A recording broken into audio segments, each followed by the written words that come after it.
The words we hear in the hymn, O come, Emmanuel, come from an old tradition called the O Antiphons, also known as the Great Antiphons or the Greater O's. They move with us through the season of Advent. The term antiphon is often associated with music, though really any sentence before some other text and then repeated again afterward is an antiphon. In morning prayer, we use antiphons before and after the opening psalm that we say almost every day. We use them often in worship.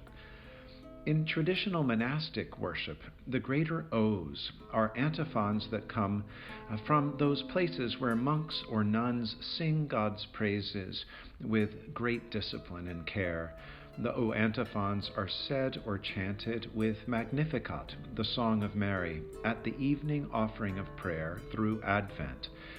On some church calendars, the beginning of the antiphons is named with the Latin word for the first antiphon of the season, O Sapientia, or O Wisdom.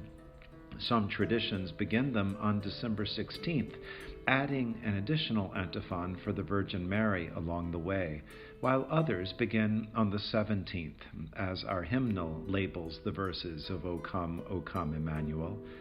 In some medieval monastic communities, the antiphons were led each night by members of the community in reverse order of rank, and so the abbot or abbess began, continuing through the various officers, such as the gardener and the cellarer, and the final antiphon would be led by the most junior member.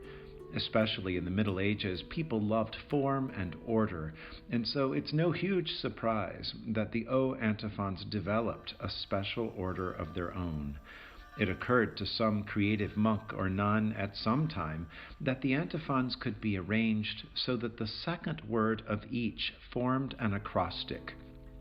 If you notice the second word of each antiphon in Latin, O Sapientia, O Adonai, O Radix Jesse, O Clavis David, O Oriens, O Rex Gentium, O Emmanuel, then read backwards from the point of view of December 23rd, we get the spelling Ero Cras. This simple acrostic gives way in Latin to the phrase, tomorrow I shall be present. And so to the medieval monastic, this worked as a kind of word game and just heightened the expectation for the Christmas vigil and the celebration of the Nativity of Jesus Christ.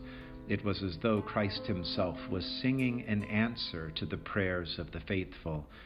The sense of longing for God's presence runs through the verses of the hymn as well as through the original antiphons, where the main verb in the Latin veni, or come and teach, come and redeem, come and deliver, come and lead, come and enlighten, come and save. It runs through the whole season.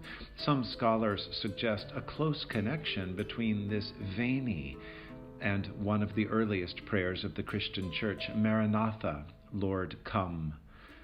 The same prayer concludes St. John the Divine's vision in Revelation, come, Lord Jesus. When we say or sing or pray our O's, we follow in that line of believers who have longed for the coming of a Messiah.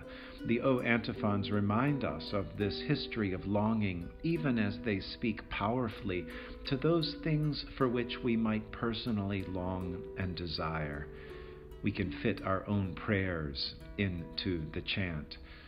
Especially this year, when we can't sing together because of the pandemic, it might be a good time to increase your own devotion through music.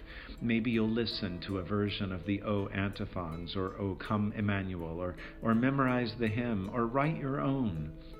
Whether you join us for evening prayer or sing or hum along in your own way, I hope you'll let the O Antiphons, or when you hear the tune, O come, Emmanuel, inspire you and be a part of your prayer this season. Keeping our O's can be a particular joy. Through music, prayer, and mystery, may God continue to work among us, within us, and bless us and keep us safe.